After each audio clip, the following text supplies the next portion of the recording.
기도하겠습니다. 하나님, 오늘 마태복음 10장입니다. 오늘 마태복음 10장을 통해서 복음이 어떤 의미를 갖는다는 것인지 분명히 깨달을 수 있도록 허락하여 주시옵소서. 예수 그리스도 이름으로 기도드렸습니다. 아멘.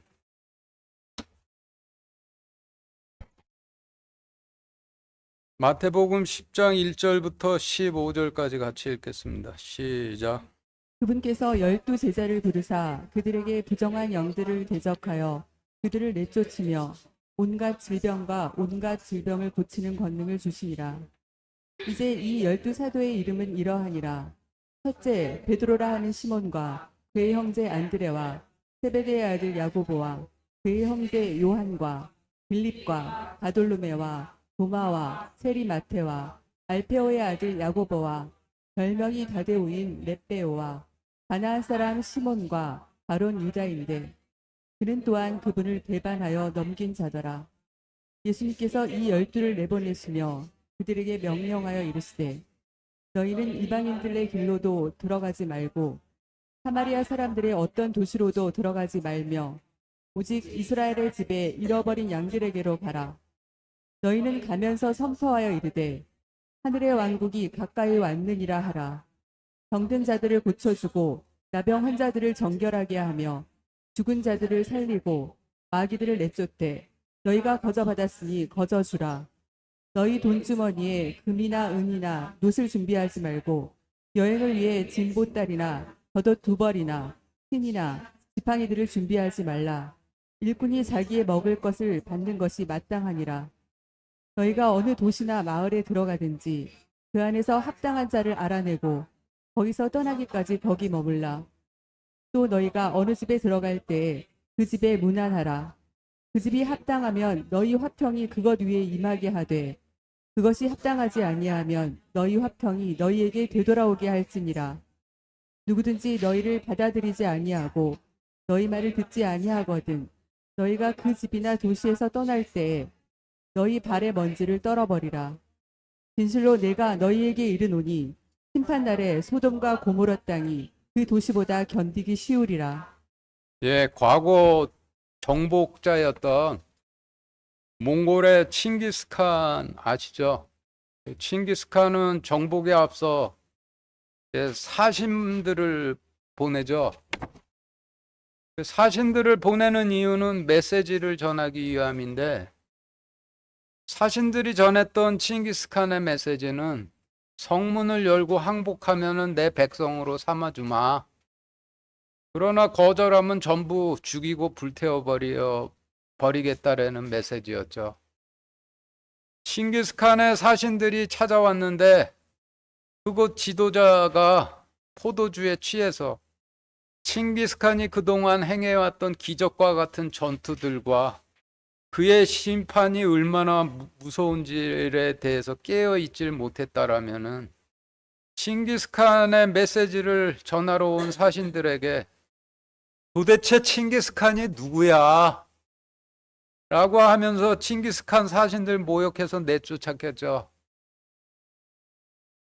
그러면은 분노한 칭기스칸 군이 공격을 해 성문을 부수고 진입하면은 깨어있질 못했던 지도자들을 따르던 백성들은 전부 칼로 죽이고 지도자들은 전부 붙잡아 거꾸로 세운 후에 은과 납을 펄펄 끓여서 그 콧구멍과 귓구멍에 부어 죽이고 도시는 전부 불태워버렸다라고 하죠.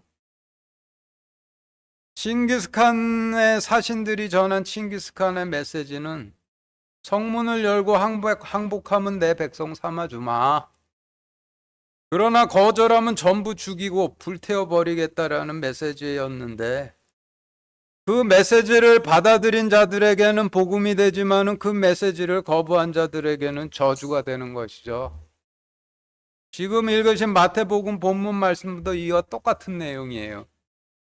주님께서 제자들을 2명씩 짝지어서 사신으로 이스라엘 백성들에게 보내셨다라는 말씀인데, 제자들이 가서 전한 주님의 메시지는 나를 왕으로 받아들이면은 내 백성들 삼아주마. 그러나 거절하면 전부 죽이고 불태워 버리겠다라는 메시지죠. 그런데 그 지역 지도자가 깨어 있었다면은 주님께서 그동안 행해 오셨던 기적과 주님의 엄중한 심판의 말씀을 듣고 영접해 주님의 법을 따르는 주님의 백성들이 되는 것이고, 지도자가 포도주를 마시고 취해 잠이 들어 있었다라면은 주님의 메시지를 전하러 온 제자들에게 도대체 예수가 누구야? 도대체 그가 누구길래 우리가 그를 받아들여야 되는 거야? 라고 하면서 제자들을 모욕해 내쫓았겠죠. 그러면 주님께서 멸하시기 위해 임하실 때 전부 죽이고 태워버리시는데, 유대 로마 제국 간의 전쟁사를 보시면은 사륙하고 태우시기 위해 임하실 때 그냥 멸하시질 않죠. 완전한 환란이라는 의미를 가진 7년 환란을 겪게 하신 후 전부 다 불태워버리셨죠. 지금 읽으신 본문 말씀이 복음이 되는 것인데, 단지 받아들이냐 아니냐에 따라서 복음이 되기도 하고 저주가 되기도 하는 거예요. 그러니 주님께서 전하라 하신 메시지 중에서 듣기 좋은 말만 골라내 거기에다가 복음이라는 이름을 붙여 전하면은 그거는 주님을 대적하는 완전한 반역이자 이단이 되는 거죠. 칭기스칸이 자신의 사신들을 선택해 자신의 메시지를 그대로 전하라 명했는데, 가서 칭기스칸이 시킨 대로 전하지는 않고 듣기 좋은 말만 골라서 전해주면은 들은 사람들이 칭기스칸의 심판의 실체를 깨달을 수가 없죠. 깨닫지를 못해 입으로는 당신의 법을 따르는 백성이 되겠습니다 라고 칭기스칸에게 항복을 해놓고는 실제로는 칭기스칸의 법에 순종치를 않고 과거 자신들의 지도자들의 법을 계속 따르면서 살겠죠. 그런데 어느 날 칭기스칸이 도둑처럼 임해 자신의 백성들이 되겠다 항복했던 자들이 자신의 법을 따르지는 않고 엉뚱한 법을 따르고 살고 있는 것을 보게 된다라면, 그때는 가차없이 전부 죽이고, 전하라 한 메시지를 그대로 전하지 않고 듣기 좋은 말만 골라 전한 사신은 거꾸로 세워놓고 은과 납을 끓여서 콧구멍, 귓구멍에 부어 죽이고 도시는 전부 불태워버리겠죠.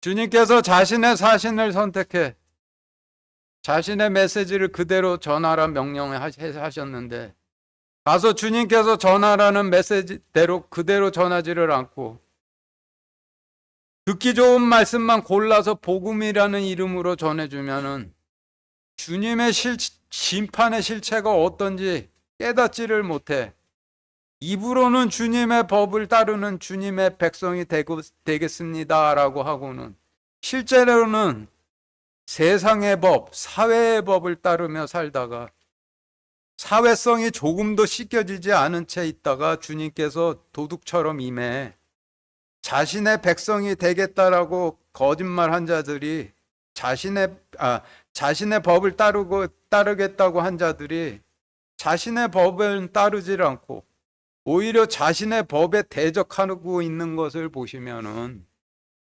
그때는 소돔과 고모라보다 더 참혹하게 불태우시되 전하라 하신 대로 전하지 않고 좋은 말들만 골라 전했던 반역한 사신들은 더 엄하게 심판을 하게 되시겠죠. 앞에서 읽으셨던 마태복음 말씀이 이런 내용이고, 이런 말씀이 복음이 되는 거예요. 물론 입으로만 받아들이면 저주가 되겠지만은, 듣기 좋은 말만 골라서 복음이라고 전해주는 사람들 절대 주님의 종 아니에요. 바알의 종이지. 이것들 명심하고, 그리고 그런 소리 듣고 아멘 아멘 하는 사람들도 더욱 조심들 하시기 바래요. 1절부터 다시 같이 읽겠습니다. 시작. 그분께서 12 제자를 부르사 그들에게 부정한 영들을 대적하여 그들을 내쫓으며 온갖 질환과 온갖 질병을 고치는 권능을 주시니라. 네, 지금 읽으신 말씀에서 부정한 영을 내쫓고 귀머거리, 소경, 벙어리, 마비병 환자, 나병 환자 고칠 수 있도록 권능을 주셨다라는 의미는 말씀을 주셨다라는 의미죠. 그리고 주신 이유는 원수들을 멸하시기 앞서서 항복하는 자들의 부정함을 씻겨 백성 삼으시려고 주셨다는 뜻이 되는 것이죠. 2절부터 4절까지 다시 같이 읽겠습니다. 시작. 이제 이 12사도의 이름은 이러하니라. 첫째 베드로라 하는 시몬과 그의 형제 안드레와 세베대의 아들 야고보와 그의 형제 요한과 빌립과 바돌로메와 도마와 세리 마테와 알페오의 아들 야고보와 별명이 가데오인 렙베오와 가나안 사람 시몬과 바론 유다인데 그는 또한 그분을 배반하여 넘긴 자더라. 예, 지금 읽으신 말씀 주님께서 원수들을 멸하시고 항복하는 자들을 백성 삼아 주시기 위해 이와 같은 자들을 사신들로 임명하셨다는 말씀인데, 여기서도 전하는 대로 전하지 않고 자기 뜻대로 전하는 반역자가 있었다라는 말씀이 되는 것이죠. 5절 6절 다시 같이 읽겠습니다. 시작. 예수님께서 이 12를 내보내시며 그들에게 명령하여 이르시되 너희는 이방인들의 길로도 들어가지 말고 사마리아 사람들의 어떤 도시로도 들어가지 말며 오직 이스라엘의 집에 잃어버린 양들에게로 가라. 지금 읽으신 말씀은 사신들에게 먼저 이스라엘 백성들에게 가라 명령하셨던 말씀인데, 이스라엘 백성들이 장자이니 이스라엘 백성들이 먼저 하나님 왕국 땅을 차지할 장자권을 행사할 수 있도록 이스라엘 백성들에게 먼저 보내셨다라는 의미가 되겠죠. 7절 다시 같이 읽겠습니다. 시작. 너희는 가면서 선포하여 이르되 하늘의 왕국이 가까이 왔느니라 하라. 네, 지금 읽으신 말씀에서 하늘의 왕국은 천국 의미하죠. 그러니 천국이 가까이 왔다라는 뜻은 천국의 통치자께서 가까이 임하셨다라는 의미가 되는 거죠. 그러니 7절 말씀을 믿는 자가 들으면은 하나님께서 가까이 임해 계셨다라는 뜻이 되는 것이죠.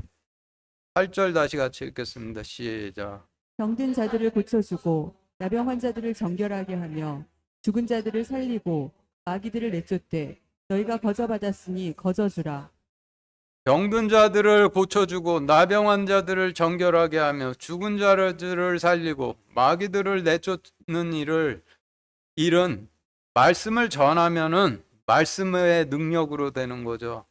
말씀을 아무리 들어도 이해를 못하는 귀머거리, 말씀을 아무리 보아도 이해를 못하는 소경, 말씀을 아무리 알아도 전하지를 못하는 벙어리, 지은 죄들로 더러워져 부정해진 나병 환자, 영적으로 죽은 자들에게 말씀을 전해 말씀으로 깨끗이 하거나 살리고 이들을 붙잡고 있는 마귀들을 내쫓해 거저받았으니 거저주라 하심은 말씀 전하는 일, 월급 받는 직업으로 하는 일 아니라는 의미로 볼 수가 있죠. 9절 10절 같이 읽겠습니다. 시작. 너희 돈주머니에 금이나 은이나 옷을 준비하지 말고 여행을 위해 진보딸이나 겉옷 2벌이나 신이나 지팡이들을 준비하지 말라. 일꾼이 자기의 먹을 것을 받는 것이 마땅하니라. 아래 그림 1 보시죠. 그림 1은 성막의 구조도인데, 금이나 은이나 놋을 준비하지 말라 하신 말씀에서 금과 은과 놋을 성막의 관점에서 본다라면은 여러분들 교재표 1과 같은데, 금은 성소 안에 있는, 그림 보세요. 성소 안에 있는 금 등잔과 누룩 없는 빵을 놓는 금 테이블과 금 분향단과 그리고 지성소 안에 있는 금으로 된 성계가 되고, 은은 그 은으로 만든 성막 나무 기둥 받침대들과 휘장들을 연결하는 고리들을 의미할 테고, 놋은 놋으로 만든 제단과 뒤에 있는 놋으로 만든 물을 담는 그 물두멍이 되겠죠. 그래서 이어서 그림 2 보시죠.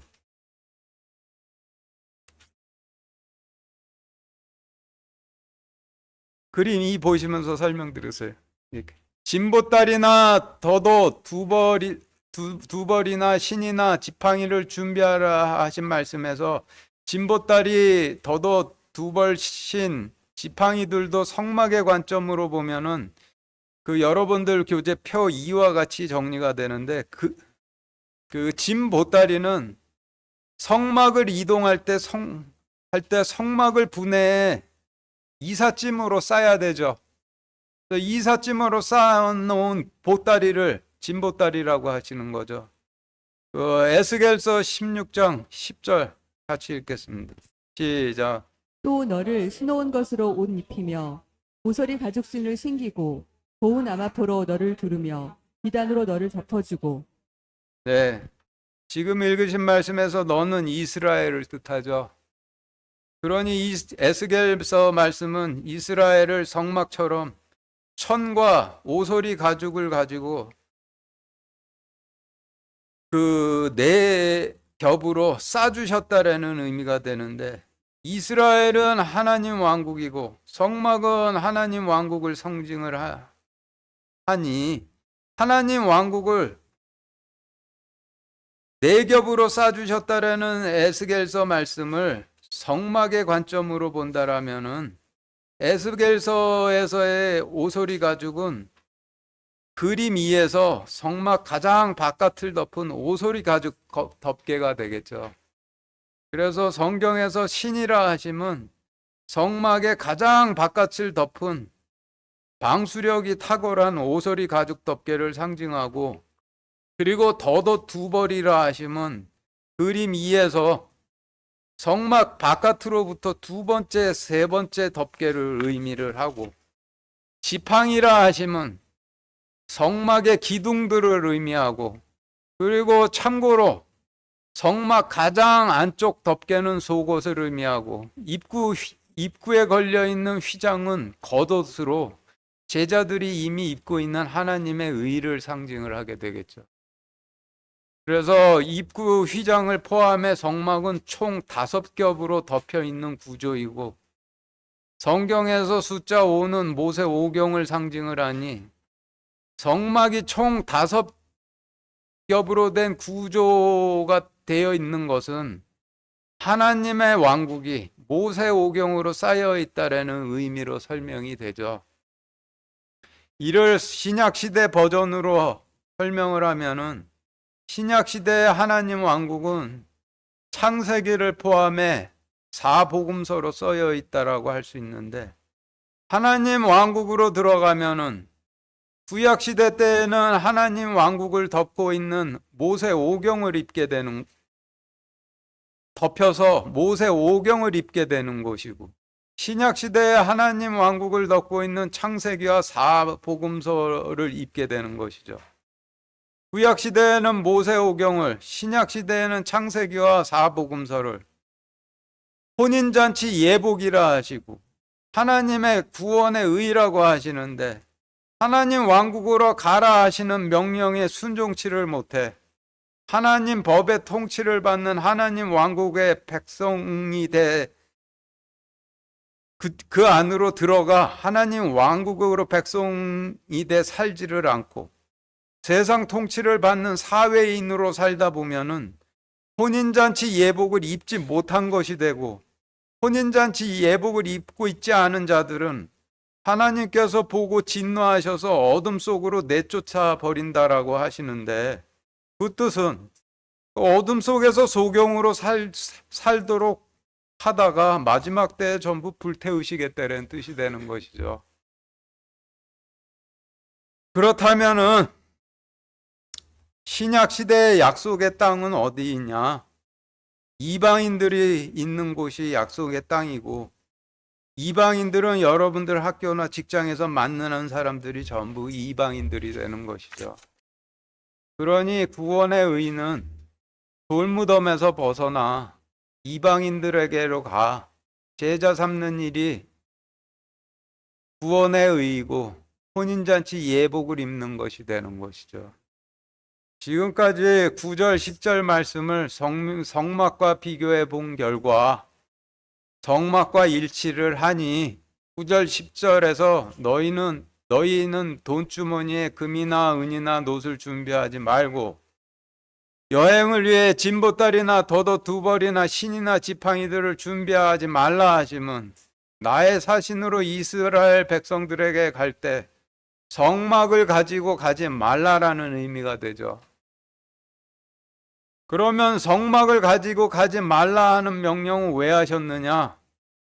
제자들은 왕의 메시지를 전하는 사신들이기도 하지만은 주님을 왕으로 받아들이겠다라고 서원하는 백성들을 하나님 왕국으로 받아들이는 제사장들이기도 하죠. 그런데 아무리 하나님 왕국 백성이 되겠다 원해도 제단과 대속 건물 없이는 아무도 절대로 하나님 왕국으로 들어갈 수가 없는데, 그런데 성막과 제단을 가지고 가지 말라 하셨으면은 제단과 대속 건물은 도대체 무엇으로 대신하느냐? 그것은 10절 말씀 안에 답이 있는데 10절 다시 같이 읽겠습니다. 시작.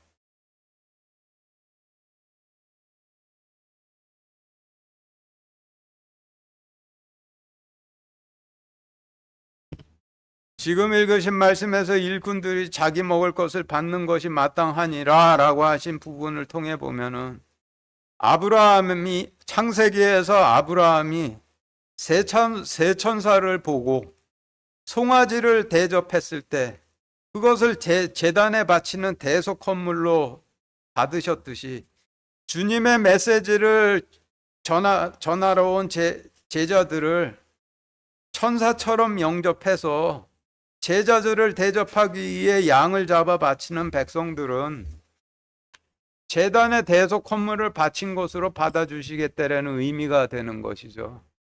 그래서 성막과 제단 가지고 가지 말고 그냥 가라 하신 것이 되는 것이죠. 11절부터 15절까지 같이 읽겠습니다. 시작. 너희가 어느 도시나 마을에 들어가든지 그 안에서 합당한 자를 알아내고 거기서 떠나기까지 거기 머물라. 또 너희가 어느 집에 들어갈 때 그 집에 문안하라. 그 집이 합당하면 너희 화평이 그것 위에 임하게 하되 그것이 합당하지 아니하면 너희 화평이 너희에게 되돌아오게 할지니라. 누구든지 너희를 받아들이지 아니하고 너희 말을 듣지 아니하거든 너희가 그 집이나 도시에서 떠날 때 너희 발에 먼지를 떨어버리라. 진실로 내가 너희에게 이르노니 심판날에 소돔과 고모라 땅이 그 도시보다 견디기 쉬우리라. 네, 지금 읽으신 말씀을 간단하게 요약하면은 나의 메시지를 가진 사신이자 제사장으로 가는 너희를 영접해 받아들이는 자들은 나의 백성으로 삼아주마. 그러나 거부하는 자들은 구약시대의 원수 갚는 날에 사륙하고 불태우리라 하시는 말씀인데, 구약시대의 원수들을 전부 사륙하고 불태우셨던 날은 주님께서 로마 제국을 자신의 불과 칼로 쓰셔서 원수된 유대인들을 전부 사륙하고 불태우셨던 유대 왕국과 로마 제국 간의 전쟁을 의미하죠. 그런데 주님께서 마지막 심판을 위해 임하실 때는 반드시 나팔 소리와 함께 임하시니 그 초림 때 주님의 임하심을 아는 나팔 소리는 하늘의 왕국이 가까이 왔느니라 라고 외쳤던 제자들의 외침이 나팔 소리였던 셈이 되죠. 여호수아 때 여리고성 주변을 하루 한 번씩 돌며 나팔을 불다 마지막 날에는 7번을 완전하게 불고 나서 여리고성을 멸하셨듯이 제자들이 이스라엘 전역을 돌며 하늘 왕국이 가까이 왔느니라 라고 외치다가 다 외치고 나면은 그때는 사륙과 불태우시는 일이 시작되는데, 신약 시대에도 전 이방 땅에 하늘 왕국이 가까이 왔느니라 라고 다 외치고 나면은 다음엔 사륙과 불태우시는 일이 시작되는데 이를 7년 대환란이라고 하시는 것이죠. 그러니 그 전까지는 반드시 하나님 왕국의 백성들이 되어야 되겠죠. 16절부터 22절까지 같이 읽겠습니다. 시작. 보라, 내가 너희를 보내는 것이 양을 일들 가운데로 보내는 것과 같도다. 그러므로 너희는 뱀같이 지혜롭고 비둘기같이 무해하라. 오직 사람들을 조심하라. 그들이 너희를 공회에 넘겨주고 자기들의 회당들에서 너희를 채찍질하리라. 또 너희가 나로 인하여 총독들과 왕들 앞에 끌려가 그들과 이방인들에게 증언하리라. 그러나 그들이 너희를 넘겨줄 때 너희가 어떻게 혹은 무엇을 말할까 염려하지 말라. 너희가 말할 것을 바로 그 시각에 너희에게 주시리니 말하는 이는 너희가 아니요 너희 안에서 말씀하시는 너희 아버지의 영이시니라. 또 형제가 형제를 아버지가 자식을 죽음에 넘겨주며 자식들이 자기 부모를 대적하여 일어나 그들을 죽게 하리라. 또 너희가 내 이름으로 인하여 모든 사람에게 미움을 받을 터이나 끝까지 견디는 자는 구원을 받으리라. 네, 지금 읽으신 말씀은 주님의 메시지를 전하는 제자들이 곧 다가올 사도행전 시대에 겪게 될 일들을 미리 일러주시는 말씀인데, 제자들이 전 이스라엘 지역을 다니며 그 주님의 메시지를 전부 전하고 나면은 15절 말씀, 진실로 내가 너희에게 이르노니 심판날에 소돔과 고모라 땅이 그 도시보다 견디기 쉬우리라라고 하신 말씀을 성취하시려 주님께서 불과 칼로 임하시게 되는 것이죠. 나눠 읽어보면서 좀 더 자세한 내용 알아보겠습니다. 16절, 17절 다시 같이 읽겠습니다. 시작. 보라, 내가 너희를 보내는 것이 양을 이리들 가운데로 보내는 것과 같도다. 그러므로 너희는 뱀같이 지혜롭고 비둘기같이 무해하라. 오직 사람들을 조심하라. 그들이 너희를 공회에 넘겨주고 자기들의 회당들에서 너희를 채찍질하리라. 네, 성경 말씀에서 사람이라 하시면 약속의 씨를 뿌리는 사람들을 의미하죠.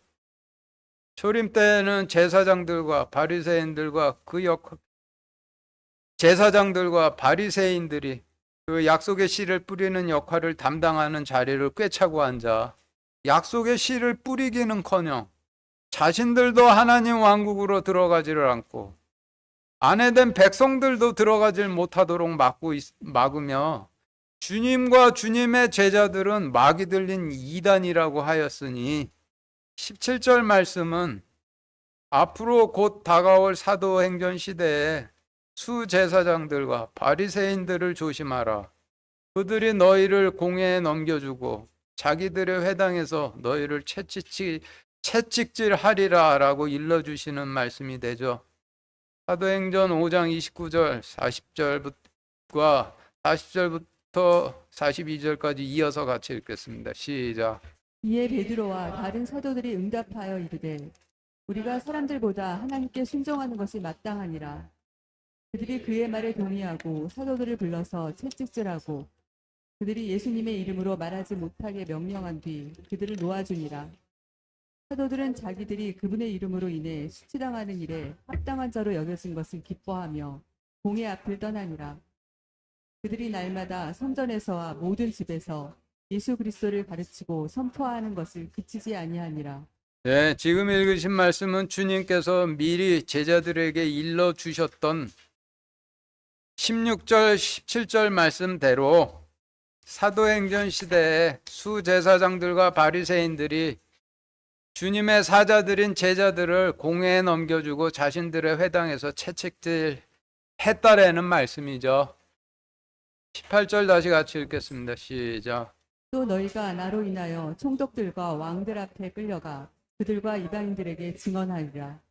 네, 지금 읽으신 말씀은 곧 다가올 사도행전 시대에 제자들 중 야고보가 유대 왕국의 왕 헤롯 아그리파 1세 앞에 끌려가 증언을 하고 바울이 로마 총독 벨릭스와 대제사장 아나니아 앞으로 끌려가 증언을 하고 바울이 로마 총독 베스도와 유대 왕국의 왕 헤롯 아그리파 2세 앞으로 끌려가 증언을 하게 될 것을 일러주시는 말씀이 되죠. 19절 20절 다시 같이 읽겠습니다. 시작. 그러나 그들이 너희를 넘겨줄 때 너희가 어떻게 혹은 무엇을 말할까 염려하지 말라.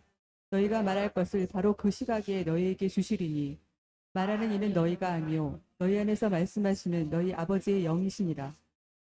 지금 읽으신 말씀은 사도행전 시대에 야고보가 유대 왕국의 왕 헤롯 아그리파 1세 앞으로 끌려가 증언을 하고, 바울이 로마 총독 벨리스와 대제사장 아나니아 앞으로 끌려가 증언을 하고, 바울이 로마 총독 베스도와 유대 왕국의 왕 헤롯 아그리파 2세 앞으로 끌려가 증언을 할 때 그 증언은 성령님께서 직접 하시는 증언이라는 말씀이고, 그리고 사도행전에 기록되어 있는 그 증언의 내용을 간단하게 요약하면은, 항복을 하면은 내 백성 삼아 주마, 그러나 거절하면은 전부 사륙하고 불태워 버리겠다 이죠. 21절 다시 같이 읽겠습니다. 시작. 또 형제가 형제를 아버지가 자식을 죽음에 넘겨주며 자식들이 자기 부모를 대적하여 일어나 그들을 죽게 하리라. 지금 읽으신 말씀에서 형제와 아버지와 자식과 부모의 의미를 정리를 해보면 여러분들 교재표 3과 같은데, 성경에서 형제는 싸움에 나갈 수 있는 20살 이상의 모든 이스라엘 백성들을 전부 한 형제라고 하시죠.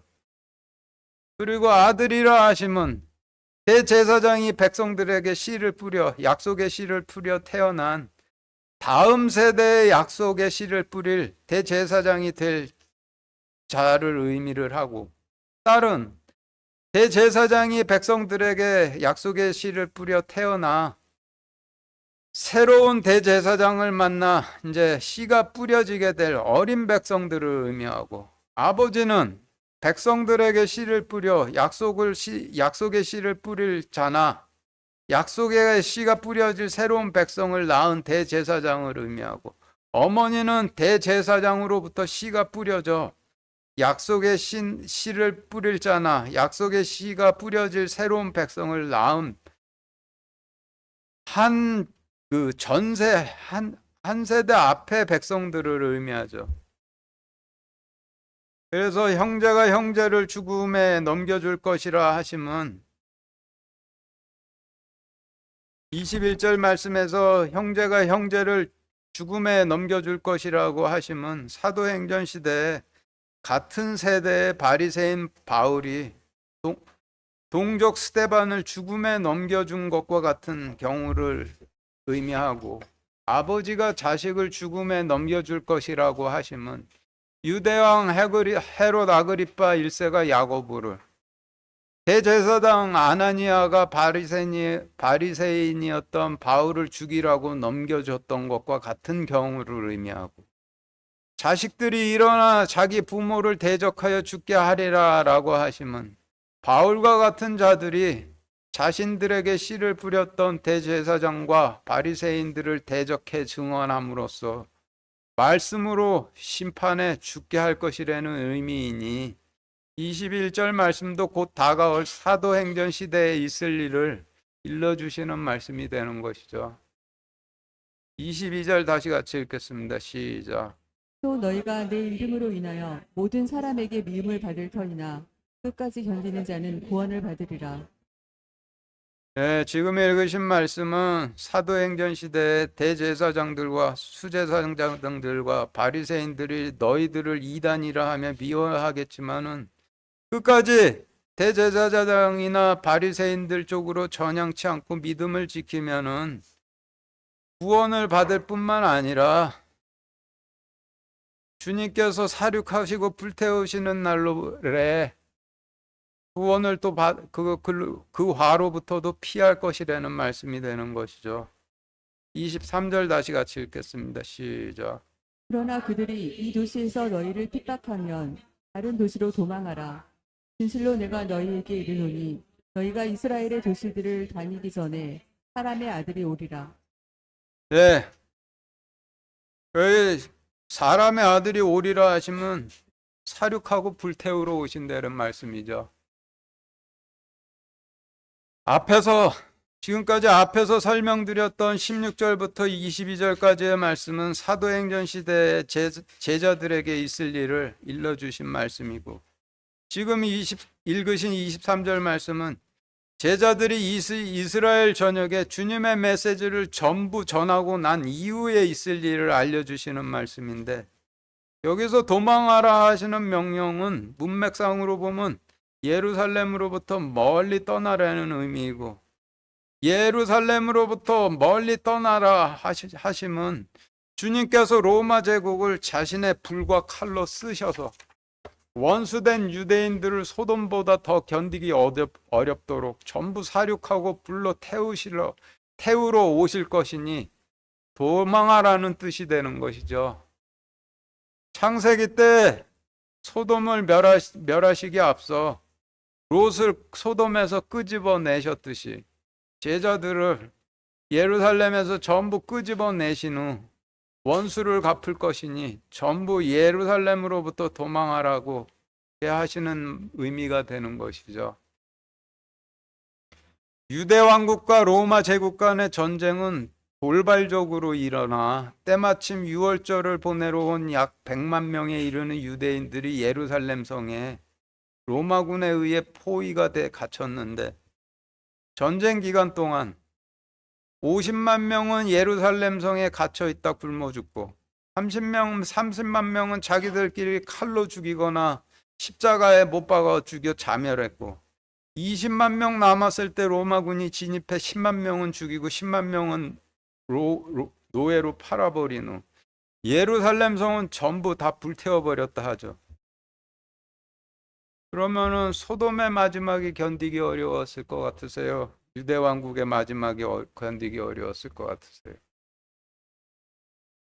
당시 굶주림에 미친 사람들이 자기 어린 아들이나 딸들을 삶아 먹었다고 하는데, 치킨 다리 뜯어내 먹듯이 자기 어린 자녀들의 팔다리를 뜯어내서 입가에 기름 잔뜩 묻혀가면서 개걸스럽게 먹는 상상을 한번 해본다라면은 그 참혹함이 소돔과는 아예 비교도 안 되죠. 그러니 15절 말씀대로 유대 왕국의 마지막이 소돔보다 훨씬 더 견디기 어려웠겠죠. 그러나 곧 오게 될 실년 대환란은 여기에 비교할 수도 없이 참혹한 환란이라고 하셨으니 인간의 상상력으로는 예측 불가죠. 24절 25절 같이 읽겠습니다. 시작. 제자가 자기 스승보다 높지 못하며 종이 자기 주인보다 높지 못하니 제자가 자기 스승처럼 되고 종이 자기 주인처럼 되면 족하도다. 그들이 그 집 주인을 바알세붑이라 하였거든 하물며 그 집 사람들은 오죽하겠느냐. 지금 읽으신 말씀은 주님께서 애굽에서 노예 생활을 하고 있던 노예 거지들에게 약속의 땅을 주시고 통치자가 되어 주셨던 이유를 설명하시는 말씀이 되는데, 주인처럼 될 수 없는 종들을 주인처럼 만드시고 스승처럼 될 수 없는 제자들을 스승처럼 만드시기 위함이었다라는 말씀이죠. 그런데 종을 주인처럼 만드시고 제자들을 스승처럼 만드신다 하시면 아들로 만드신다라는 뜻이니, 24절 25절 말씀은 종과 제자들을 하나님의 아들로 삼고자 하셨던, 전 구약 시대 동안 비밀스럽게 봉인되어 있던 주님의 원대한 계획을 드러내시는 말씀이 되는 것이죠. 주님께서는 이런 원대한 계획을 가지시고 애굽에서 노예 생활을 하던 거지 노예들을 이끌고 나오셔 심판의 말씀으로 깨끗이 씻기신 후 약속의 땅을 주시고 약속을 주시고 열매 맺으라는 명령을 주시고 떠나셨다 다시 오셨는데, 그 후손들인 종들이 다시 오신 주님을 바알세불이라고 부르니 주님을 따르는 제자들에겐 더할 것이라는 말씀이 되죠. 26절 다시 같이 읽겠습니다. 시작. 그런즉 그들을 두려워하지 말라. 덮어둔 것 중에서 드러나지 아니할 것이 없고 숨겨둔 것 중에서 알려지지 아니할 것이 없느니라. 지금 읽으신 말씀에서 그런즉 그들을 두려워하지 말라 하신 부분은 너희는 제자에서 하나님 아들들이 될 자들이니 두려워하지 말라는 의미죠.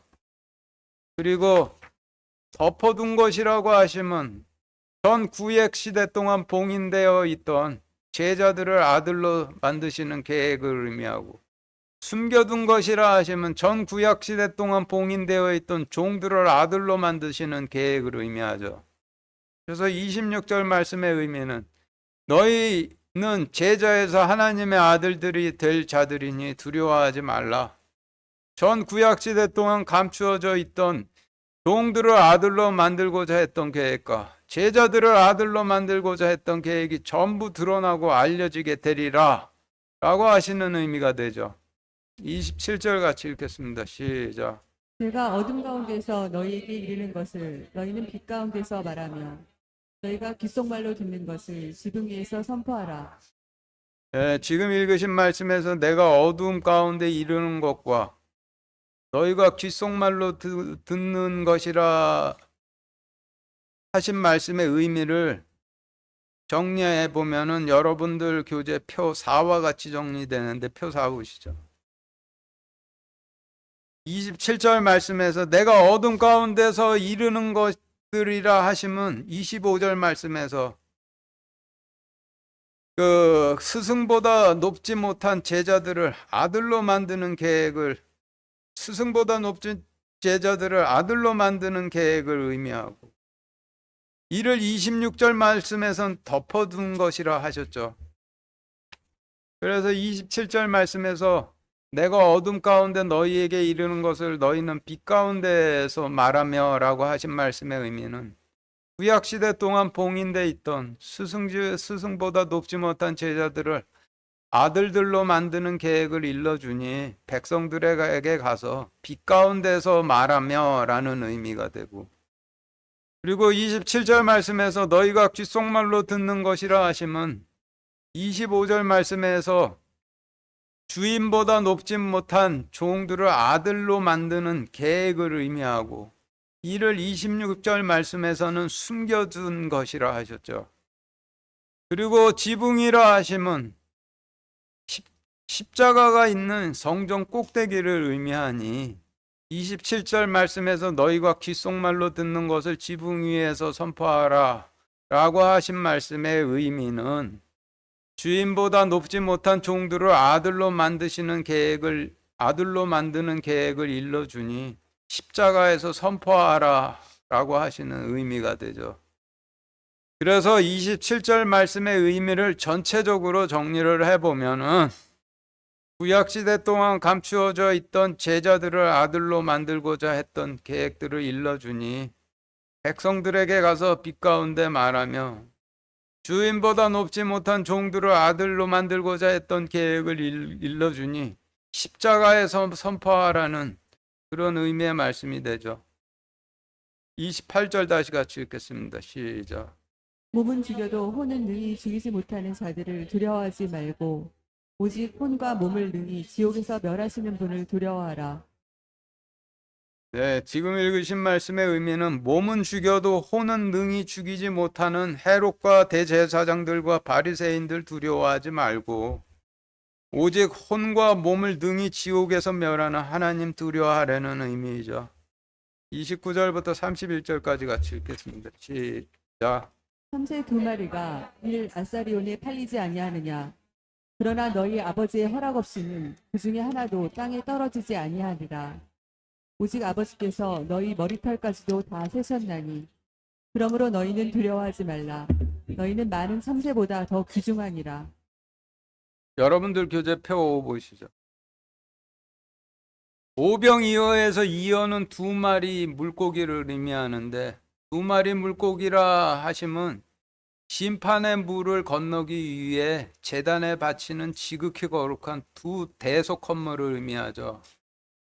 두 마리 물고기 중 첫 번째 물고기는 하나님의 심판을 건너 씨를 뿌리면 열매를 맺는 하나님 왕국으로 들어가기 위해 예루살렘 성전 제단에 바치는 어린 양을 의미하고, 두 번째 물고기는 하나님의 심판을 건너 성령님 안으로 들어가기 위해 십자가 제단에 바치는 주님의 몸을 의미하죠.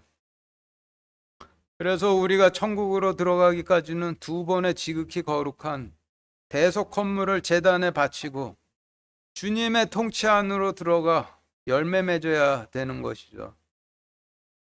그런데 초림 때 제사장들이 예루살렘 성전에 바치는 지극히 거룩한 대속 헌물을 성전에서 시중가에 7배나 비싸게 팔아먹으면서 폭리를 취했고, 십자가 제단에 바쳐질 주님은 바알 세붑이라고 했으니 지극히 거룩한 두 대속 헌물을 시장에서 파는 싸구려 치킨 같은 참새 취급을 했다는 의미가 되는 거죠.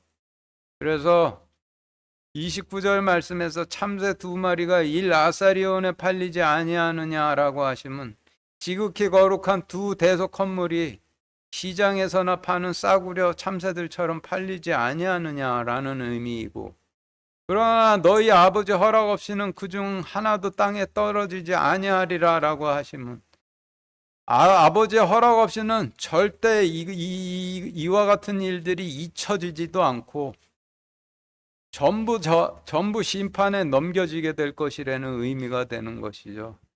그래서 29절 말씀은 지극히 거룩하신 말씀을 좋은 말만 골라서 싸구려 복음으로 만들어서 팔아먹는 자들은 전부 심판에 넘겨질 것이라는 의미가 되는 거예요. 이어서 30절 말씀에서 머리털은 주님의 발을 닦아드림으로 주님에 대한 충성과 사랑을 고백함을 의미하죠.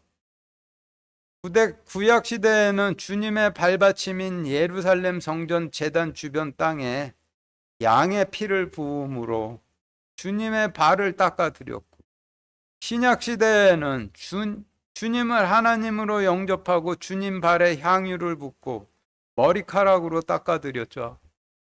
그러니 구약 시대의 머리털은 제단 주변 땅에 제단 주변의 땅을 양의 피로 정결히 하고 하나님을 왕으로 영접하며 하나님께 대속 헌물을 바치는 제사를 의미하고, 신약 시대의 머리털은 주님의 피로 정결이 된 십자가 제단에서 주님을 하나님으로 받아들이며 주님의 몸을 바치는 제사를 의미하는데 기도가 되는 것이죠. 그래서 오직 아버지께서 너희 머리털까지도 다 세셨나니라고 하시면 너희가 대속 헌물을 바치며 드렸던 기도들을 다 기억하시고 계신다라는 의미가 되는 것이죠. 그리고 31절, 그러므로 너희는 두려워하지 말라. 너희는 많은 참새보다 더 귀중하니라 라고 하신 말씀에서 여기서 참새는 날짐승의 의미로 쓰였는데, 성경에서 날짐승은 말씀은 싸구려 복음으로 팔아먹고 성전 가장 꼭대기에 존재하는 주님의 자리에 날라가 앉은 제사장들을 날짐승들이라 하시죠. 지금은 그런 성직자들을 의미할 테고, 그러니 31절 말씀의 의미는 그러므로 너희는 두려워 말라. 너희는 말씀으로 싸구려로 팔아먹는 많은 성직자들보다 더 귀중하니라 라는 의미가 되는 것이죠. 32, 33절 같이 읽겠습니다. 시작. 그런즉 누구든지 사람들 앞에서 나를 시인하면 나도 하늘에 계신 내 아버지 앞에서 그를 시인할 것이요, 누구든지 사람들 앞에서 나를 부인하면 나도 하늘에 계신 내 아버지 앞에서 그를 부인하리라. 지금 읽으신 말씀은 그런즉 누구든지 지극히 거룩한 대속 헌물을 싸구려 참새 2마리처럼 팔아먹고 있는 제사장들과 바리새인들 앞에서 나를 시인하면은 나도 하늘에 계신 내 아버지 앞에서 그를 시인할 것이요, 누구든지 지극히 거룩한 대속 헌물을 싸구려 참새 2마리처럼 팔아먹고 있는 제사장들과 바리새인들 앞에서 나를 부인하면 나도 하늘에 계신 내 아버지 앞에서 그를 부인하리라라는 의미로 해석이 되죠. 그리고 이를 신약 시대의 버전으로 옮기면은 그런즉 누구든지 지극히 거룩한 대속 헌물을 싸구려 복음으로 팔아먹고 있는 자들 앞에서 나의 제자들이 전하는 메시지를 시인하면은 나도 하늘에 계신 내 아버지 앞에서 그를 시인할 것이요.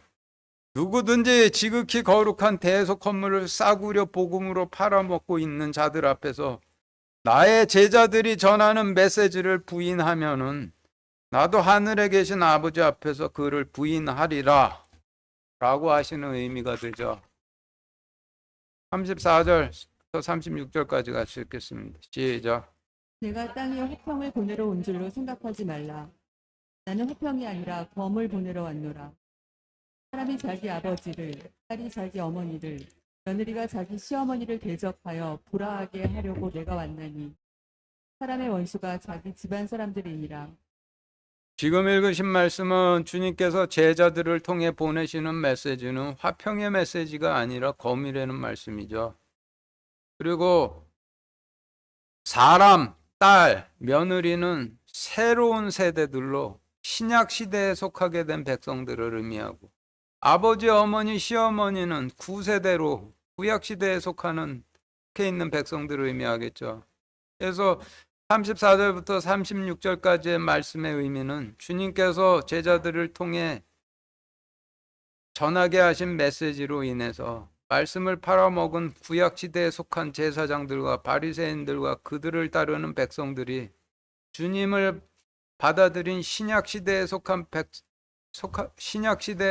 된 백성들 간에 불화하게 되어 신약 시대에 속한 백성들의 원수들이 구약 시대에 속한 백성들이 될 것이라는 의미가 되는 거죠. 37절, 38절 같이 읽겠습니다. 시작. 아버지나 어머니를 나보다 더 사랑하는 자는 내게 합당하지 아니하고 아들이나 딸을 나보다 더 사랑하는 자도 내게 합당하지 아니하며 또 자기 십자가를 지고 내 뒤를 따르지 아니하는 자도 내게 합당하지 아니하니라. 지금 읽으신 말씀은 말씀을 싸구려로 전하는 수제사장들과 그들을 따르는 백성들을 진리보다 더 사랑하는 자들은 내게 합당하지 아니하고, 말씀을 싸구려로 전하는 자들이 씨를 뿌려 낳은 자녀들을 진리보다 더 사랑하는 자도 내게 합당하지 아니하며, 십자가 제단을 마음에 가지고 성령님 안으로 들어가기를 늘 기도드리며 나를 따르지 아니하는 자도 내게 합당하지 아니하니라 라는 의미가 되는 거죠. 39절 같이 읽겠습니다. 시작.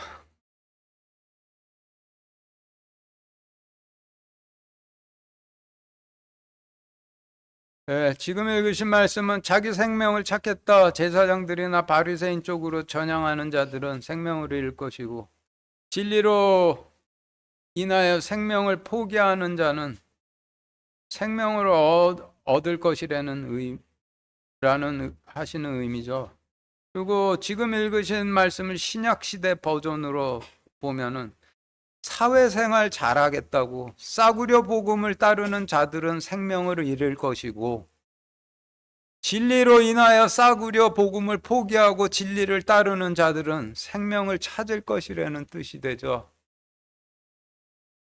40절 같이 읽겠습니다. 시작. 너희를 받아들이는 자는 나를 받아들이며 나를 받아들이는 자는 나를 보내신 분을 받아들이니라. 지금 읽으신 말씀은 제자들이 말씀을 전해 받아들이면은 제자들을 받아들이는 게 아니라 주님을 받아들이는 거고, 주님을 받아들이는 자들은 하나님을 받아들이는 자들이라는 의미죠. 그러니까 제자들의 외모나 스펙 같은 거 보면서 실족하시면 안 되죠. 저도 제자로서 여러분들에게 주님의 메시지를 전하는데 인격적으로 보잘것없고 천한 사람이라고 제가 전하는 하나님 말씀도 보잘것없다라고 여기면은 그게 하나님 부인하는 것이 된다라는 의미예요. 41절 42절 같이 읽겠습니다. 시작.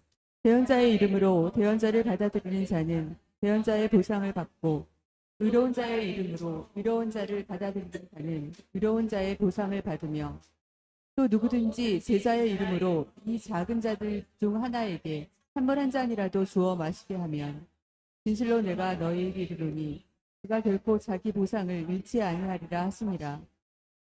41절 말씀은 과거 대언자들을 받아들였던 자들은 대언자의 보상을 받았고, 과거 의로운 자들을 받아들였던 자들은 의로운 자의 보상을 받았고, 그리고 42절 말씀에서 참물이라 하시면 하나님의 매우 무시무시한 준엄한 심판의 의를 의미하죠. 그러니 42절 말씀의 의미는 누구든지 나의 제자의 자격으로 싸구려 복음을 듣고 취해 있는 개념 없는 자들에게 하나님의 준엄한 심판을 전해 정신을 차리도록 하는 자들은 결코 자기 보상을 잃지 아니하리라 라고 하시는 의미가 되죠. 오늘 전체 말씀이 복음인데 받아들이면 복음이지만은 받아들이지 않으면 저주가 되는 것이죠. 그런데 하나님 말씀, 하나님의 심판은 다 빼놓고 듣기 좋은 말만 추려서 복음이라고 들려주면은 전하는 사람이나 듣는 사람이나 양쪽 다 발을 당하게 되는 거예요. 그리고 제 말을 제자의 말로 받아들였으면은 이제 교인들 그만하시고 이방인들에게 가는 제자들 되세요. 돌무덤에서는 열매 절대로 못 맺으세요.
하겠습니다. 하나님, 오늘 하나님께서 전하라고 하신 말씀 그대로 다 전했습니다. 하나님 말씀을 두려움 가운데 떨면서 받아들이는 자들, 하나님 왕국의 백성들 삼아 주시기 바라옵고, 그 백성들을 주님의 전지전능하신 그 권능으로서 보호하시고 통치하여 주시기를 우리 주 예수 그리스도 이름으로 기도드렸습니다. 네.